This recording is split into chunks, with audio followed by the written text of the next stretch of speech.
Well, good afternoon, everyone, and welcome back to Solutions to the Dropout Crisis. This is Terry Cash with the National Dropout Prevention Center at Clemson University, and I'm here with my co-host and colleague, Marty Duckenfield. And we welcome all of you to this monthly radio webcast brought to you by the National Dropout Prevention Center in partnership with Clemson Radio Productions and the generous support of Penn Foster and Catapult Learning. Well, good afternoon, everybody. I hope everybody enjoyed their Thanksgiving holiday break, and we're still in holiday. We're in holiday mode here. I mean, if everybody could see Terry, they'd see his Christmas tie with Santas all over it. So we've had a good holiday and looking forward to more. But today, we're ready to learn about one of our most effective strategies, alternative education. You know, today's topic is certainly one that exemplifies so much of the best work in dropout prevention. So we welcome back our regular listeners, and we especially want to welcome the new listeners to the program. We're happy you found us, and I'm sure you'll find that today's program will be very useful and informative. So as always, I'm always eager to get started, and I hope you are as well. But first of all, let me remind all of you of the materials provided on the website for today's program. First and foremost is the slide presentation. This is a PowerPoint to support today's discussion, and have that open and ready to go. You know, there's a fantastic video on here, Terry, from the Kentucky Center for School Safety. It's on alternative schools. I tell you, if this doesn't sell you, I don't know what will. It reminded me of the site visits, Terry, that we've made to alternative schools. And when we talk with those students, the glow on their faces, and the teachers and the staff, everyone, in places where they do it right. I want to remind the listeners of a previous webcast we had where we went and visited several schools up in North Carolina, middle college, high school. And that was done, it's in our archives, and it was done by Dr. Terry Greer, who established so many of the middle college high schools in Guilford County schools. That's the kind of experience that sells you on alternative education, and that video does it in a very compact way. There are also a web link to the National Alternative Education Association and Education Northwest, where there's a wealth of information about alternative education. Terry, we have a link to your publication, available from the National Dropout Prevention Center website. And then finally, a tool that you developed, the essential elements for evaluating and designing. You can talk more about that, alternative programs. But I think we got some good information here for our listeners to turn to at the close of the program. Well, we do, Marty, and it's really an excellent compilation of resources on alternative education. And today's program is just the first step in learning more about what alternative education can be when it's done right, when it's most effective according to the research, and how to both design and evaluate the programs and to have the most impact on helping students graduate. Yeah. You know, the wonderful thing about these webcasts is that you, the listeners, have the opportunity to engage in discussion with our presenters. So we invite you to consider being an active part of the program today. Now, there we have two ways you can connect to us. This is a radio call-in show, so we encourage you to call in your questions for our guests. We have a toll-free number, and that's 888-539-8859. And if you're calling from outside the U.S., the number is 864-656-4549. You may begin calling in now or any time during the program. We will put you on hold for a few minutes, but we'll try and get to as many of your questions as we can during the broadcast. As an added benefit for today's program, if you are a caller, because we really like to encourage our callers, we will send you a free copy of Terry's book, Alternative Schools, Best Practices for Development and Evaluation. Just give Eric your name, address, and phone number, and you will we will be in touch with you about your address, and then we can send you that book. And like last year, your name will go in a hat for a chance to win a free conference registration to the National Dropout Prevention Network Conference to be held in Orlando in October of 2012, Marty. Exactly. So that is a great prize, and we started that last year, and it was great success. Had a conference participant who would not have come otherwise. Well, we're also accepting email questions, And you can send these to our email address, ndpc@clemson.edu, with the word solutions in the subject line so I could spot it, and we'll try to get to as many of those questions as well. We're really looking forward to the calls and the questions today. Well, Marty, our topic this month is developing alternative education and innovative schools. And I've had the good fortune to have worked with our two guests, our two speakers, and to know them personally that we have on today, Drew Hinds and Chet Edwards. Drew is with the Department of Education in Oregon Public Schools. He has a number of jobs, as most of us do, but Common Core standards, school assessment and monitoring, and evaluation of alternative schools, development of alternative schools. He has I didn't even touch the list of things that he actually does. And then Chet Edwards, who I've known for many years, worked he is a consultant in alternative school design. He started 25 or more alternative ed programs in schools in Oregon. Both of these gentlemen are in the PhD program at Portland State University, and so we appreciate the time that they've given to this endeavor, and I know that they're in the midst of writing their dissertations and working in that domain. But Drew and Chet, we're delighted to have you join us on Solutions to the Dropout Crisis. Thanks, Terry. Glad to be here. Pleasure to be here. Well, thank you so much. We appreciate it. We were looking forward to to what you have to offer. I've heard your presentation. I've seen the work that you're doing, and it really is it's needed. And we know because the needs of students are diverse that there's a need for the schools to be diverse as well. And so we believe that today's program is a very important one. So let's begin, and be sure to call us with your questions. And that number again is toll-free, 888-539-8859. And for those calling outside the U.S., 864-656-4549.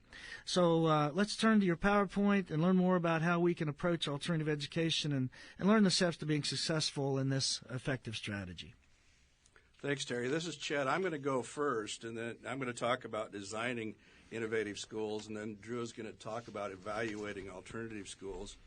And so you should be on the first slide, which has our names and says Designing and Evaluating Innovative Schools. And by innovative schools, what I mean by that is non-traditional schools, something other than the kinds of high schools in particular that you and I probably went to. So those might include alternative schools, charter schools, magnet schools, but something non-traditional. So what I'm going to describe is a process for designing new and innovative schools. And so let's talk about alternative schools first before I get into that. So if you turn to the next slide, it says at the top, why alternative schools? And as we all know, and there's plenty of research to bear this out, that traditional schools don't meet the educational needs of all students. What I would say, and I think Drew would agree, that they were never designed to do that. And it's exemplified today by low levels of student engagement, high dropout rates. Something like 25% of students in the United States don't graduate in 4 consecutive years. And it may be underreported, in fact. It may be higher than that. And then there's a lot of talk about and information about achievement gaps between different populations of students today. And so there's a need for innovative schools, including alternative schools, I think, to modernize and be planful about what kind of schools we're sending our children to. Alternative schools are identified and characterized by different characteristics within each state. And so under federal guidance doesn't necessarily specifically cite the option for students to attend an alternative school. So that really falls upon the state government and regulation to maintain alternative schooling and the programs that support student achievement in that way. Okay. If we go to the next slide, it says current school design limitations at the top. What this is about is kind of some of the factors that new schools especially, are developed in kind of a haphazard way, I think, from what I can gather. Maybe somebody has an idea, they hire an experienced principal, say, we'd like to start a school next fall. especially around program evaluation and design. Sometimes they use simplistic measures of success. We're just going to look at our math and reading scores, or maybe they come into inadequate program evaluation as kind of an afterthought at the beginning of the first year. And we're going to talk about the need to make program evaluation, an integral part of the whole process. Also, sometimes schools are designed a narrow band of innovation. Maybe they just say we're going to make schools smaller, and that's the silver bullet that's going to fix our school system. Well, I'm here to tell you there is no silver bullet.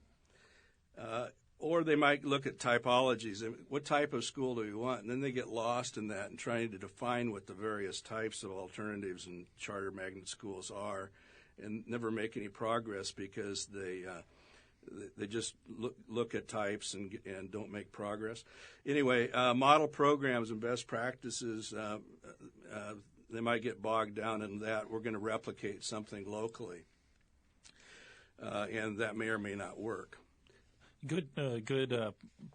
Within school design, the identification of the characteristics of what that school is going to do for students is really critical. Good policy at the local level as well as the state level begins with students in mind. And as what Chet's talking about, the characteristics of a school that serves students in alternative education or alternative schooling really intends to cater specifically to those particular student needs, the population of students that they're seeking to serve within the vision and mission statement that's established and carried out through that school's active engagement with students. Program evaluation is often left to an end of the year report. In many states under No Child Left Behind, there's been identified for school report card measures. Those would oftentimes include test scores, graduation rate, attendance rates. Those are really obituary type measures. They're measures that at the end of a school's performance, you're measuring, and where the policy and the active engagement with students lives is really an ongoing process through the design and the carrying out of the schooling process in that school. Drew, and for Chet as well, often the nomenclature of alternative school brings with it a negative sort of connotation. Do you find in Oregon and your work that the use of innovative school is much more progressive and much more positive nomenclature? This is Chet. I'd say it's more inclusive and more positive, that it's setting a school apart from, as I said at the beginning, setting it apart from a traditional school, and that's why we're using that language, calling it. And I think alternative schools have always been innovative and leaders for change in schools, and we're just recognizing that by calling them that. I think you're right, Terry, in that the nomenclature is really important.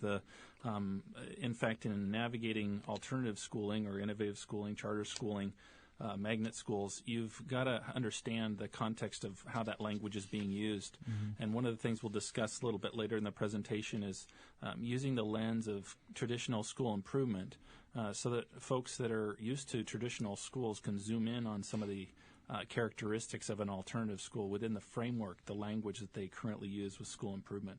Well, I would reference a major evaluation project that Dr. Cammie Lair at the University of Minnesota conducted nationwide 4 or 5 years ago, and one of the findings that she came out of her work was discovery was the fact that about 80% of the programs nationwide have traditionally been punitive in nature, and unfortunately, as you have referenced, it shouldn't be. Alternative schools should not be thought of in that way. And I agree. Go ahead. Yeah, coercion doesn't work, and this process probably wouldn't allow for that. And anyway, I'll get into that later. Yeah, and there's an interesting question coming along the pike here from Janie, and I think we might like to put that in here because I see on this slide here that, when people start an alternative school, they may have a particular problem in their district that they're trying to address with it. And she's calling in. Janie, are you on the line? Eric is going to get you on the line. Janie's got a question about strategies increasing attendance, and I think attendance, as you get to the students who are getting older, becomes a problem, and so perhaps sometimes this is perceived as the issue. But maybe, Janie, I'm on the wrong track here, but here's an opportunity for you to ask your question to Chet and Drew. Hello. Yes, hi, Janie. Hello. You're on the air now, and you can ask your question. I was just prefacing my remarks with your interest in the issue of attendance and alternative education. Okay. Well, we've tried many different strategies,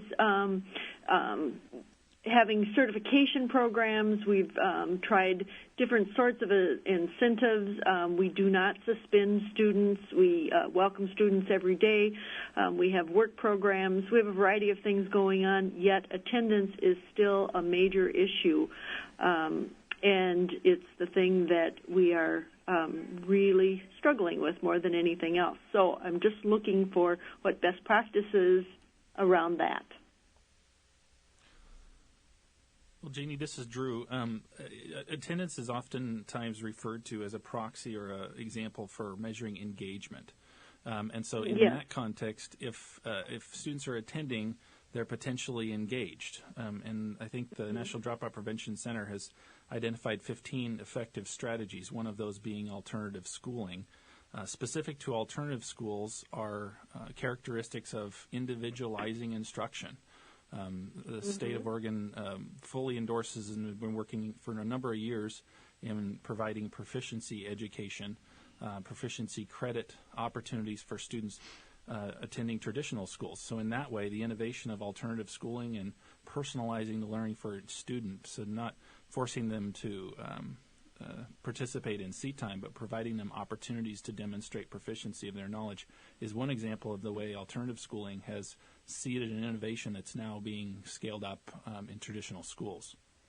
This is Chet. If you have students involved in the design of the school, then you may see some innovative and creative ways of dealing with attendance and using out-of-school learning and independent study as examples of that, where students are not sitting in a seat in a traditional way, but learning a great deal and under supervision of teachers, for example, and getting credit for that form of attendance. And I think that's an important thing to think about. In how you organize your school and design it. I would agree with that wholeheartedly, your comments, and I would also add, we could spend a whole hour or more just on the attendance issue, but as you well know, non-attendance is a very complex issue, and it's not solely the burden of the school itself, although we know that there are the things that you have discussed, Chet and Drew, certainly do have an impact, but in places that I have seen in students who, in alternative settings or regular settings where there were some really attendance issues, there have been some very robust measures to work with parents and to do lots of things to engage the parents and others in the learning process. So I just want to make the point, it is a very complex issue. It's not the burden of the school entirely, but I agree with you, Chet, that there are many things you can do to design the school that would address those particular issues. Okay, well, thank you, Janie, for breaking the ice today and the phone call. And now we have one from Dan in California who's picking up on the comment you made about nomenclature. So, Dan, welcome to Solutions, and what comment or question do you have?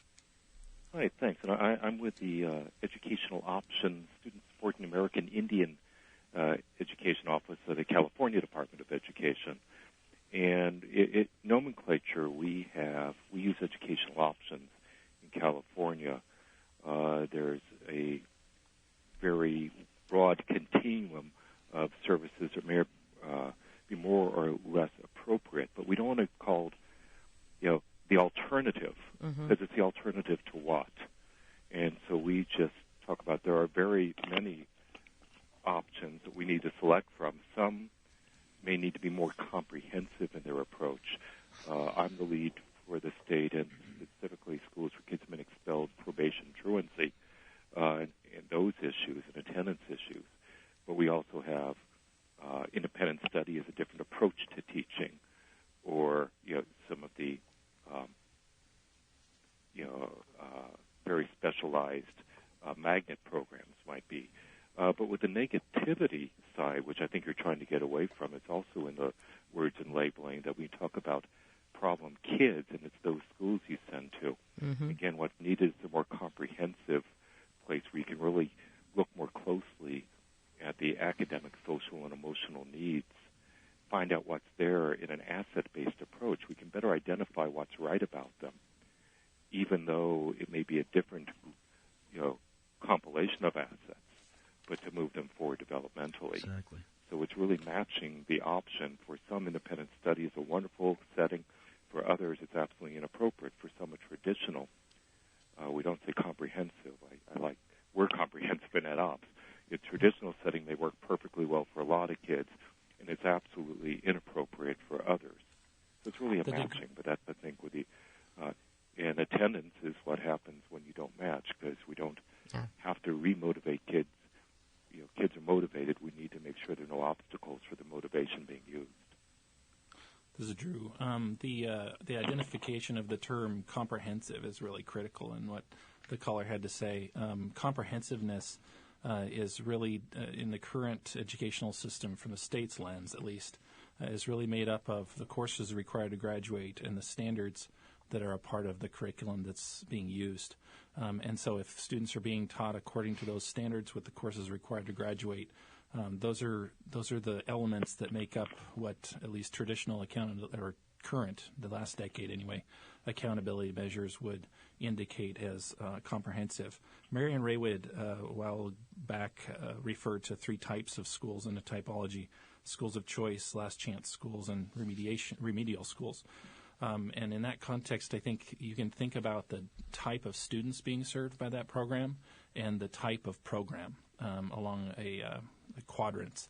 And you can start to identify a very complex set of typologies if you've had some experience in evaluating schools, which quadrant and which degree, which type of students are being served and what type of program that's serving them. Okay. I think that's a wonderful term, actually, educational options. I like the sound of that. Dan, thank you for calling. Do you have any more comments to say before we let you go? Oh, I'll keep listening, and I'll feel comfortable calling back. Definitely. It's chipping in some more as this evolves. I won't take the show. I just did about 4 hours. I did about 4 or 5 hours of workshop presentation myself yesterday, so I'll let someone else speak for a while. Well, we appreciate your contribution. But come down to California. We got some good stuff on these subjects going on in the very near future. So. Okay, and from Oregon, they're not so far away. All right. Okay. Well, guys, I think we can move on now. Okay. The next slide, if you go to that, again, I want to say this is a new process for developing innovative schools. And the next slide says process users. And this is a real key fundamental step in having a local design team that includes people from inside the school community and outside, starting. And it really helps to have the leadership of a superintendent who's involved and said, we've got a need for a new school. Here's what our need is. And then we include other administrators and teachers in the design process. Then you also want to have or hear from students and parents about what they think the school ought to be. Include members of the community in it, and staff from other educational agencies can be involved in this process too. So the idea here is to form a local design team of 6 to 12 people who are committed to spending an amount of time in a process that will take perhaps 6 months to a year to fully develop a description of what the new school is going to look like. Remember, this process is for developing new schools. Chet, can I just ask you a question, Sure. A little nuts and bolts about that? Yeah. So what would be the strategy then for engaging the students and the parents and the members of the community? Do you have any particular protocols or any, strategies for reaching out to those? Well, yeah, and the way we've done it is to have the high school principals who experience I've had with it reach out to students and parents who they think would be engaged in and let their voices be known to the members of this team about what they think their needs are for an effective school for themselves. Okay. And that's a very powerful thing to have a group of students who come in who are willing to say that we haven't succeeded in a traditional school because thus and so, and let that team of leaders from the community and the school system hear that and act accordingly. And I'd say, Terry, food is almost always involved. There you go. Oh, of course. Community, building that community and getting people involved and feeling that they can come and visit and be a part of that. But it really depends on the type of program that we're talking about, and it's really contextual. I've seen different schools become involved with parents by doing regular visits to community outreach locations, doing visits to community centers where the students are participating in before and after school programs are doing service learning projects. So, So meetings I've held have started at like 5 to 7, and we feed everybody dinner. If you go on to the next slide, it says fundamental characteristics. And so you've got a design team formed here and I would call these maybe assumptions as much as characteristics, but that team needs to agree to start over, not just tinker with an existing school that's struggling or not working, but to agree to start over with a new vision and mission for a new school. And then what the other assumption is that using accreditation standards, which I'm going to talk about in a minute, as a framework for design, and then willing to learn about and incorporate into their thinking essential elements of innovative schools, which I'm going to share with you, and to make sure that program evaluation is woven throughout the process. So it's about kind of coming back together, starting from square one, and I'm going to show you a 10-step process for innovative school design in a minute. But before we do that, if you go to the next slide, it says design framework. Again, I'm assuming that accreditation standards, which most school people are familiar with, there are regional organizations across the country that accredit high schools so they can issue a high school diploma.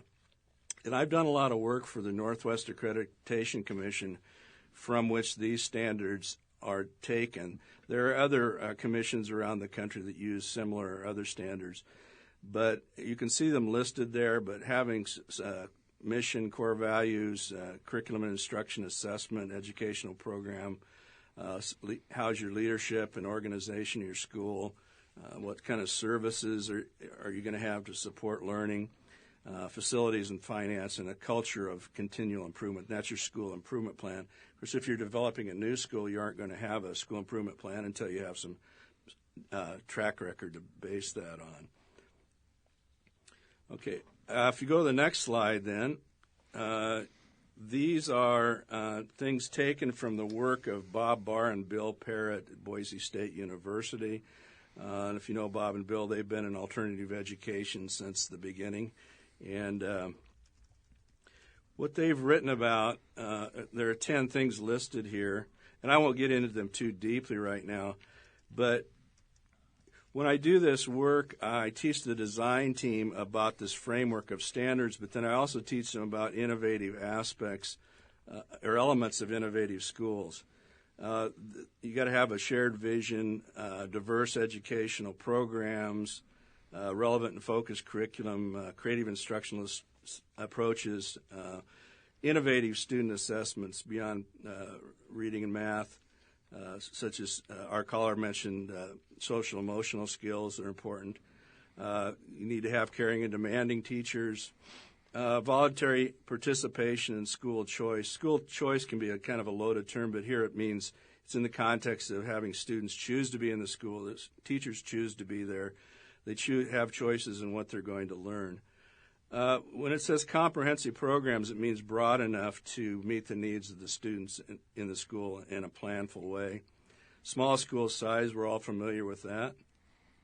And to have some degree of autonomy in the local school and how it's governed. And what I talk to teams about is that you can't just incrementally look at, well, this year we're going to do one or two of these things, and next year we're going to add this and that. You really have to consider them all in your thinking as you're developing the design for a new school. And that's out of the work of Bob Barr and Bill Parrott that they're advocating for. It seems like a lot, but these are things you need to learn about and pay attention to as you're considering how a new school will look. Okay, the heart of this whole thing then, and then I'm going to let Drew take over and segue in, is the next slide, which is called the Innovative School Design Process slide. It kind of looks like a pyramid, but this is what we came up with as a model for designing innovative schools.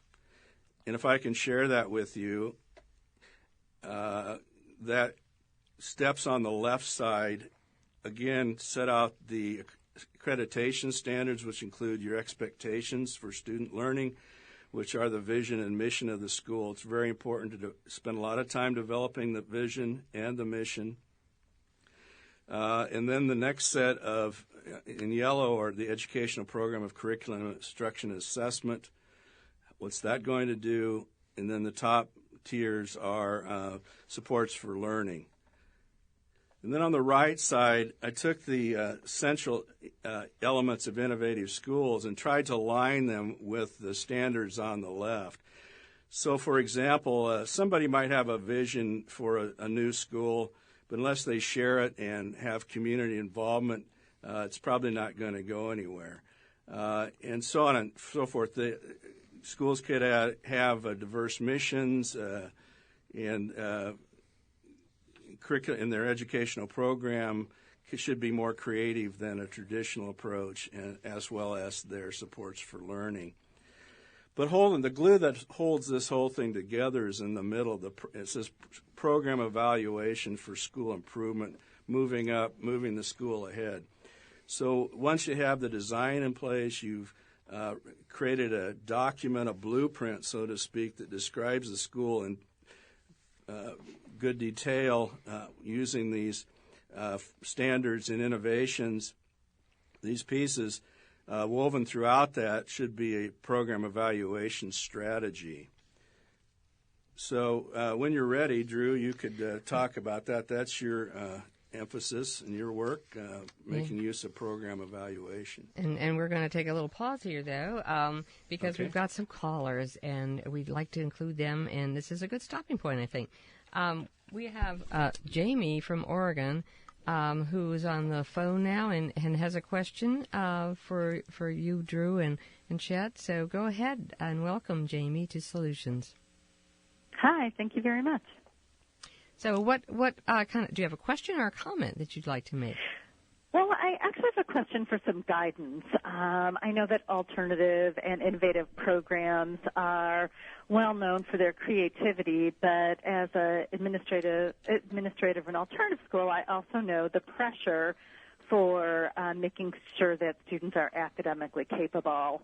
And do they have any suggestions for sort of how to balance those two strong needs that can feel desperate at times? Jamie, this is Drew. Are you talking about academically capable and the what's the other characteristic that you're looking to ask a question about? It's good to hear from you, Jamie. Sort of balancing time to support students in the academics, and then also offering sort of creative approaches to education. Sometimes those don't feel like they mesh well. Jamie, this is Chet. What I'm advocating for is starting a new school that's willing to take a look at their educational program. You could also use this process to redesign an existing school, but I think what comes out of that might get at what you're talking about when you include students, parents, and others in the process, that you come up with those things. And I just echo that, and also say, Jamie, that the work that you've done in Centennial Learning Center is probably a good example of how you've balanced academic time with high expectations for students, and found different approaches to supporting the teachers and the students in the learning process. I think your school is a good example of some of those effective practices that is addressed by the 15 strategies, the National Dropout Prevention Center, as well as the process that we're talking about. You've spent a lot of time in the design, and I'd argue you're a continual evaluator with the framework of what your vision and mission is. Well, thank you. I think we still feel like we're learners, so I appreciate, in particular, this webinar and the essential elements of the effective alternative schools. I think that list looks very exciting to dig into, so thank you. And thank you, Jamie, for calling us. We appreciate your participation today. We have an old friend on the line, Terry. Hey. You want to introduce? Hi, Carl. This will be Carl White from Alaska. Yes. Hi, Carl. Do you have a question or a comment? Hello there. Yeah, so what comment or question have you got today?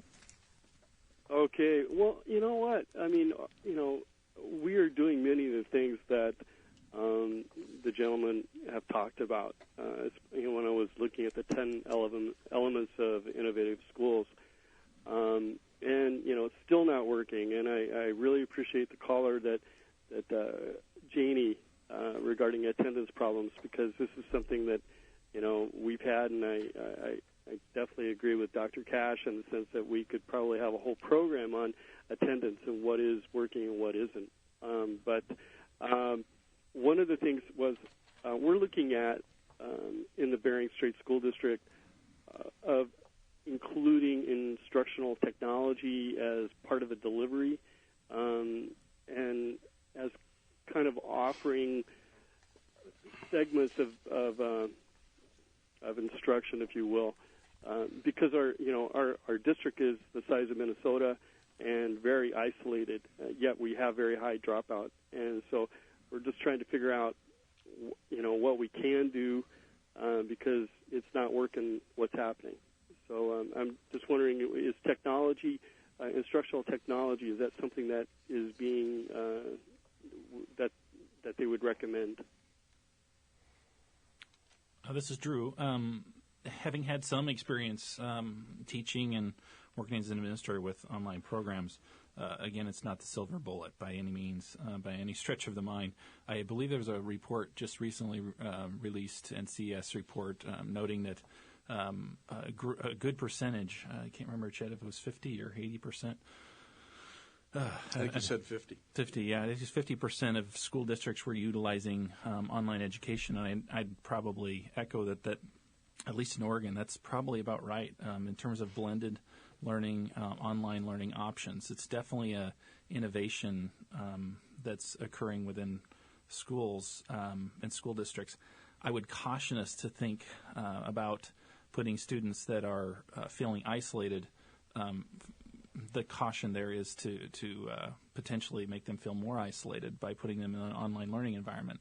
Online learning isn't for all students, and even putting students in labs where they've got some support structures isn't an alternative setting that probably incorporates all best practices without wrapping around a whole bunch of other services for that student. Okay, thank you, Carl, for calling us again. And well, Dan has, from California, whom we've already met, has one more comment to make. So join the discussion, Dan, and what's your final comment? Well, I had to accept your invitation to come back. You've been so gracious.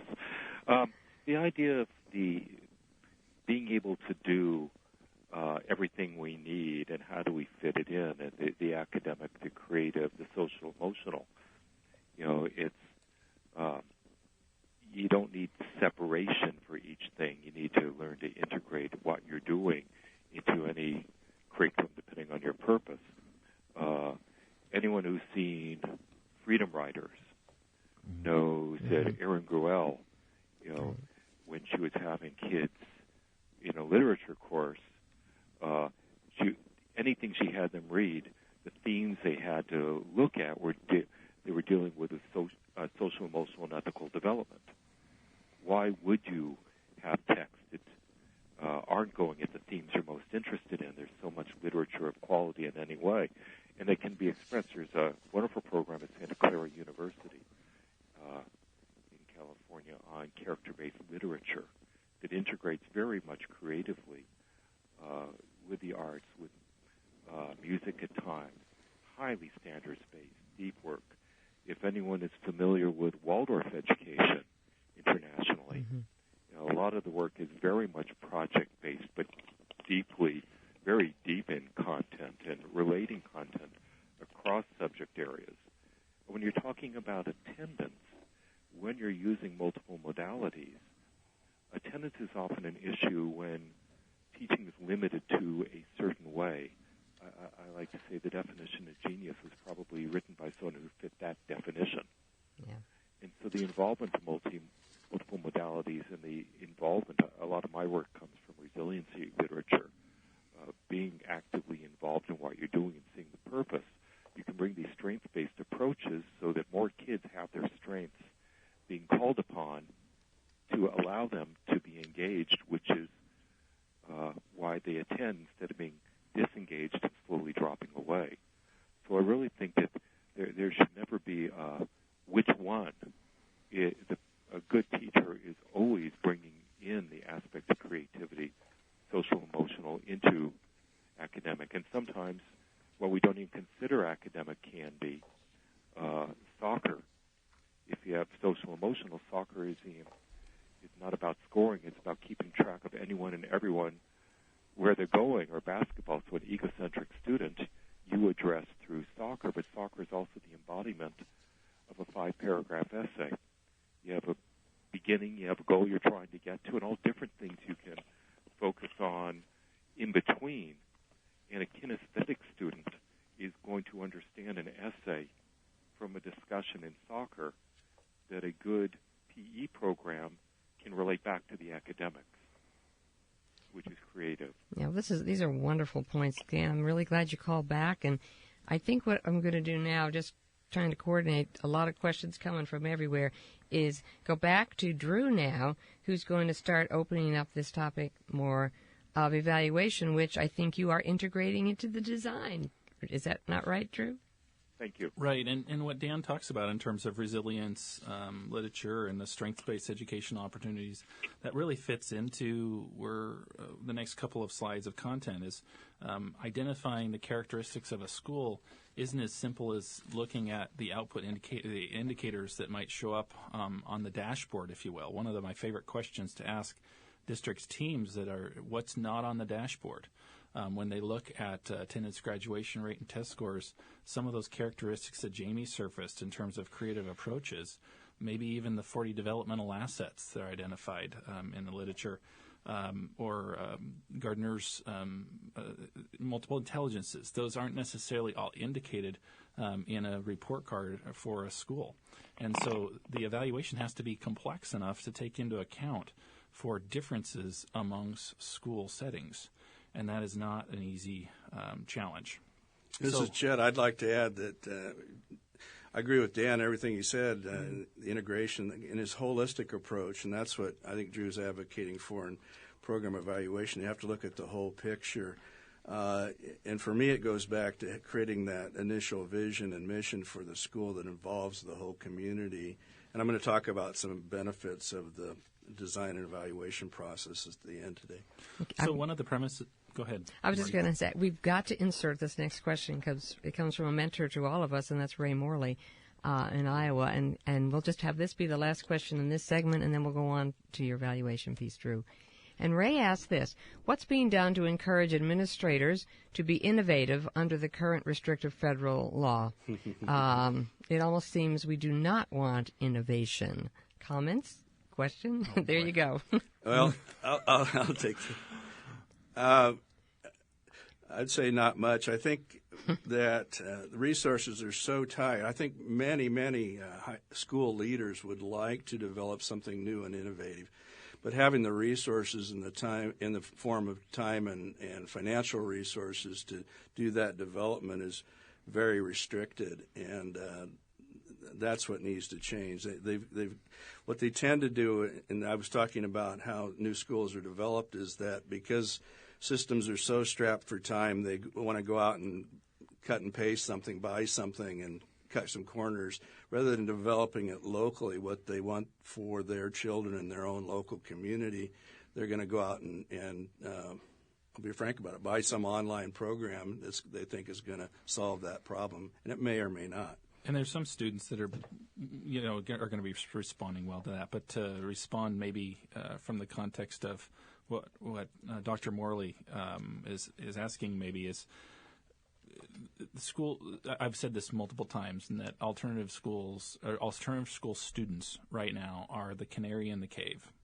When there are decreasing financial resources in school districts, the students that are advocated for at the least amount is those students that have at-risk factors, indicators that are identifying those students as early as second or third grade. When we look at programs like response to intervention, positive behavior intervention and supports, those programs, those systems within school districts identify at-risk students. But the educational setting and the education that they're getting is really contingent on the resources that are advocated for them. And so when there's resources that are declining, it's not a good place for those alternative students, or they're most at risk. They're more at risk. Mm-hmm.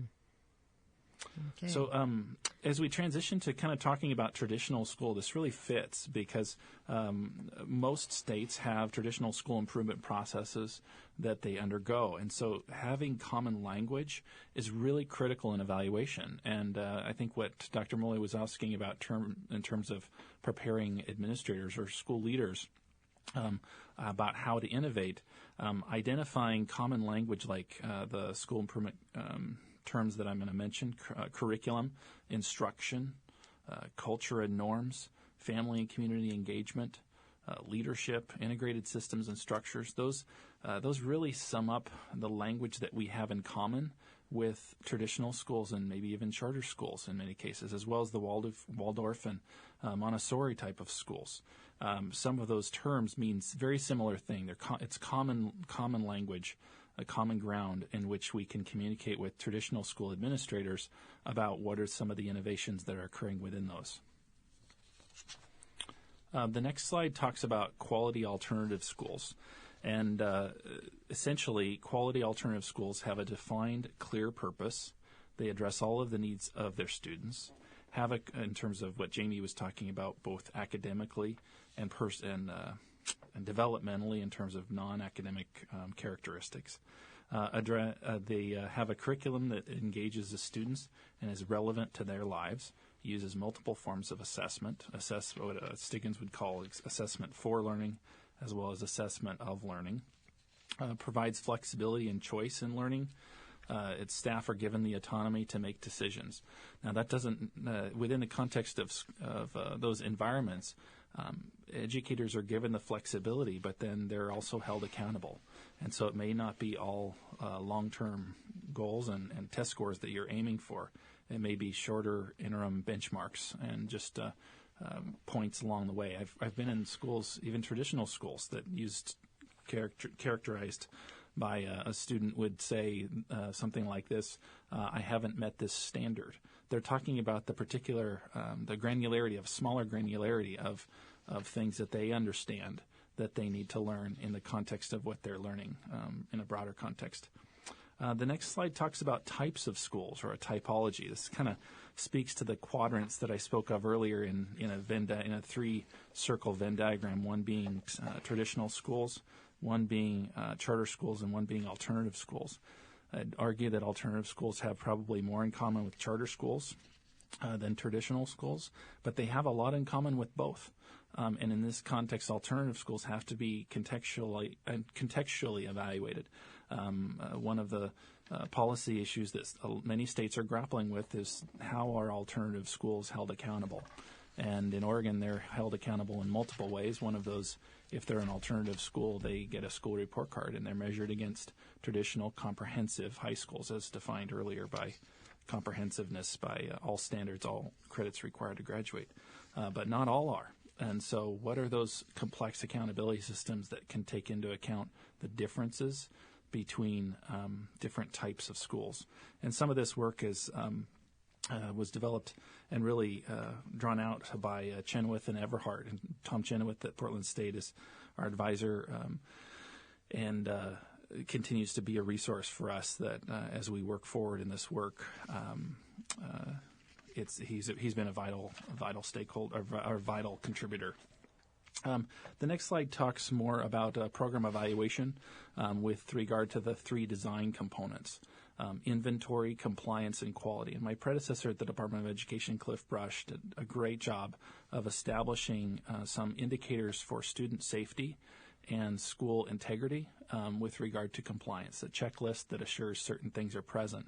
An inventory also has been developed in the state of Oregon as well as in many states, where they take stock of the schools, and they take stock of those schools from the context of their physical location as well as their philosophical base of where they're coming from to serve those students. I've been in a fortunate opportunity in several parts of the state to sit down with a number of alternative schools, sitting around the same table talking about the types of students that they could serve best through their mission and vision.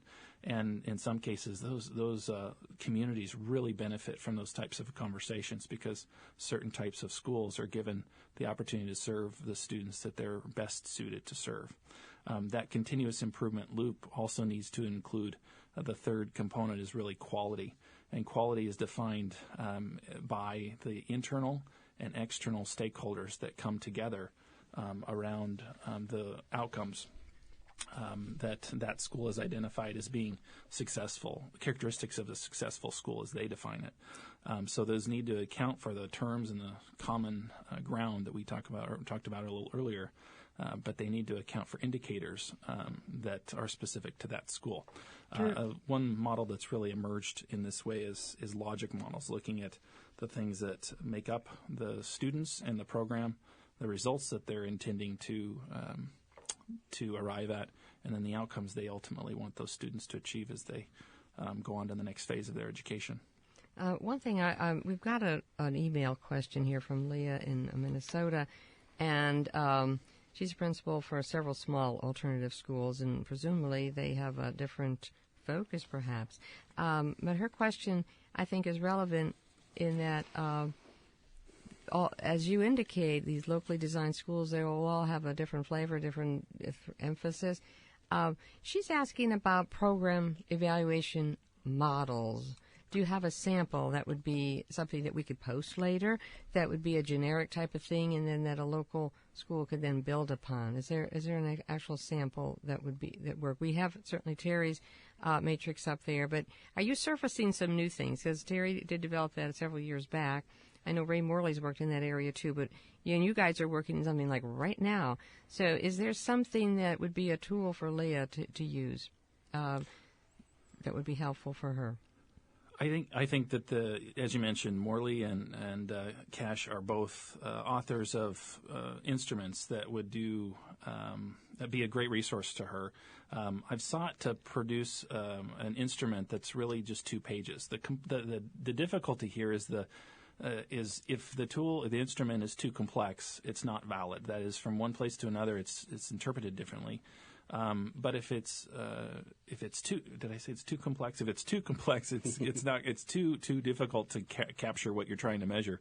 If it's too simplistic, it doesn't quite address the indicators that need to be seen. So I've developed a 2-page tool for assessment, curriculum, engagement, instruction, and leadership and structures to identify in 2 pages to take a team from an education evaluation plan, a phase where they're the first step where they're just kind of getting together with the kind of team that Chet and I are talking about. The logic model, isn't it? Yeah, and so it takes that logic model approach of student characteristics and program indicators, looks at some of the yes-no questions just to get the team kind of on board, takes it to the next level of looking at indicators, and then looks at a logic model to produce the things that are going to be ongoingly measured on the dashboard, if you will. And I think Terry, I can provide a draft of those. Or excuse me, Marty, I can provide a draft of those to provide a seed of conversations for the future times. Excellent. And also, I would add that I know in Kentucky they've done a lot of work with regard to looking at evaluation and making that systemic, and so if the caller would or the writer would get in touch with me, I could put in touch with the folks over in Kentucky and the work that they're doing with regard to common common assessment practices and procedures. And guess what? Our friend Ray has sent me a website. Thank you, Ray, that we will get up there shortly after today to share with everybody. This is great, all the sharing that's going on. Don't you just love it? Oh, golly. Okay, Drew, back to you. Well, in the next slide, if it talks more about the product, and I'm going to put back on Chet to talk a little bit about some of the work that we've done in Southern Oregon. So as I was saying from the beginning, this is a new process to design and evaluate innovative schools. And we piloted this in the South Coast region of Oregon with 4 small school districts. I'd like to mention them: Coquille, Bandon, Myrtle Point, and Powers. Had some really ingenious superintendents there who are pretty creative. And with Drew's help, he suggested I work with them, and we both worked with them. And this kind of goes back to Ray Morley's question about encouraging innovation. When we got there, they said, well, we've got this big dropout problem. We don't know quite what to do about it. And I said, well, maybe we do. I mean, and so encouraging innovation is the process that we have and evaluation strategies that we have to offer. And so this was I've helped start probably 25 different alternative schools in my career. But this new process was used to create a new school, which you have the picture there. So of the product of the process is Winter Lakes High School. You'll notice it doesn't say Winter Lakes Alternative School. What they decided there was to create another separate high school with these innovative features that I've been talking about under the leadership of their superintendents. And so we formed a design team and spent about 6 months. We started, I think, in March, and the school opened in September. And the real stars of that process to me were the local traditional high school principals who had lots of creative ideas that they wanted to share, that they'd always wanted to try, but were restricted in the organizations, the way that their schools are organized, from doing. And so they really brought to the table some good ideas. And the school was, they'd hoped to reach an enrollment of 65 by spring break. They hit that at the end of the first 3 weeks. So they went through this process, developed a vision and mission, educational program and supports. Really involved the local community, so kids work in local businesses during the day and go to school. They used a very broad online service, so they had diverse and comprehensive educational programs, but under the direct supervision of really experienced teachers who also helped design the school and participated in how it was organized. And so if you go to the next slide, what we learned from that experience down south here, I think were some benefits. And Drew, do you want to add something? I think as you think about this, there's a difference between innovation and experimentation. Mm-hmm. And the 11th Circuit Court has held up, as well as the Office of Civil Rights. We're not talking about is experimentation. Innovation is based on research principles and standards that are a part of a proven, or at least a research-based process. And so basing the process of design and evaluation on standards and innovations that have a backing is innovation. And so when we use the term innovative schools, that really it identifies that there is a research base for the practices that are going on in that particular school based on the context and the specific needs of those students in the community. Okay, so what we learned from this experience is some of the things we learned which we're using to improve the process, it had to do with community relations, so that these small local communities were involved in the development of the school. They knew about it. It was in the newspaper. There were people on the team from the community who grew up there and had a lot to add. Everybody on the team was an expert in education, in my opinion, if they'd been through high school. We had one man who graduated from the local high school in 1958. We had some really historical and good ideas to contribute to how a school could operate. Teacher buy-in, the teachers were involved in how it was organized, so they weren't just assigned there, but they really had a choice in the matter of how the school was going to operate. administrative support, that superintendent leadership on down to the new principal, who's doing an excellent job and very experienced, and he's kind of a cornerstone. He is a cornerstone of how the school operates and its success. Has been with us from the beginning. What I mean by increased revenue and resources is that by recovering dropouts, so these 65 students they enrolled were not in school in that region. Most of them were not in school the year before, and now they have a school to go to, and that brings those students back into the system. And efficient use of resources. There was no waste involved in this. I mean, it was communities, people giving their time and effort to creating this new school, hear from parents, hearing from students.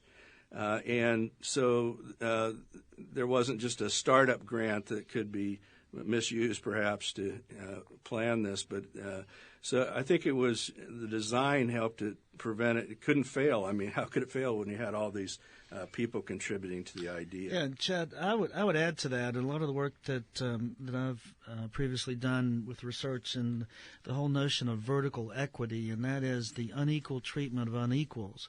And you didn't include that in your design and et cetera, but we know that those who have higher risk have higher needs, and there's often higher costs associated with that.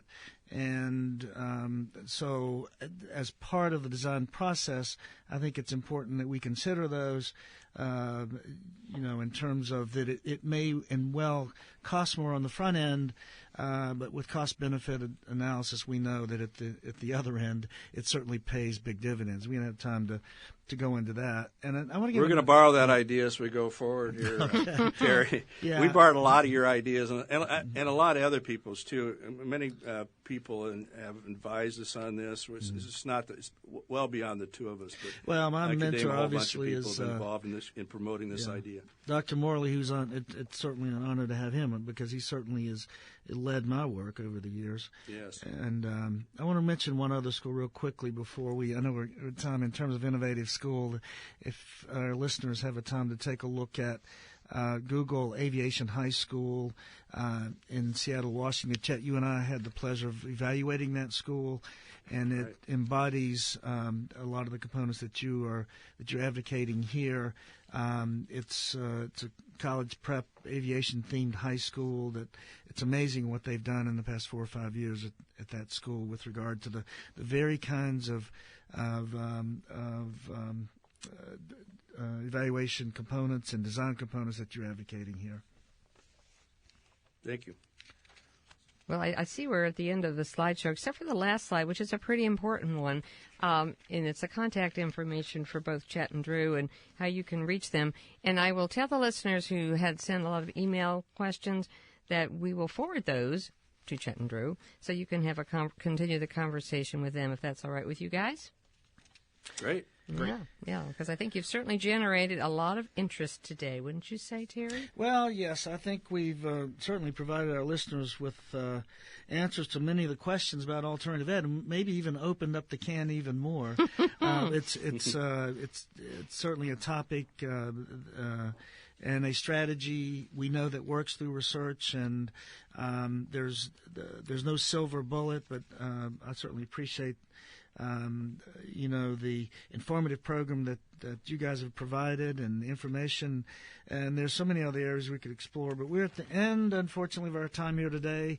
Chet and Drew, we really appreciate you taking the time to be with us and with all of our listeners today. Yeah, I think we've all learned some new things. I always do on this program, and I want to also say my appreciation for your coming here. And I know both of you are in the middle of working on your doctorate, so you are right on top of this issue. So we've got the most up-to-date information here for you today, and we thank you for that.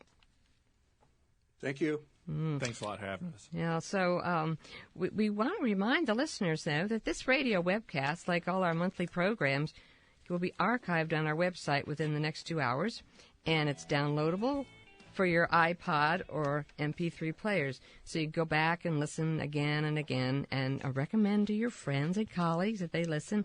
And you can use this program, I think, for a professional development activity for an entire faculty or community group, especially one that might be starting to think about an alternative school. I just have to mention, Terry, that we had a lot of interest in today's program and many callers, and I think the key, besides, of course, Drew and Chet, is your book. Well, thank you, Marty. You're very kind. Because our listeners who called in are all going to get a copy. And I think, feeling magnanimous today, I'm going to send it to the write-in people as well. So anyway, just wanted to add that little bit. And we're proud of Terry and the work that he does. Well, our next program will be in January, where we'll have Terry Pickerel with us right here in the studio to talk about school climate standards. And certainly we've had a lot of interest in that, Marty. Oh, absolutely. And we'll be broadcasting live on Tuesday, January 10th, and we'll have the opportunity to discover just what school climate is and what standards the National School Climate Center has developed from a research base. So, what an important topic to start the new year with. Well, it sure is, Marty. It's going to be an important program, and we hope you all can join us in January. Thanks to all of you for listening and participating. Remember, we know why students are dropping out of school, and with research-based solutions, we can ensure that all our students graduate. Join us next time for more Solutions to the Dropout Crisis.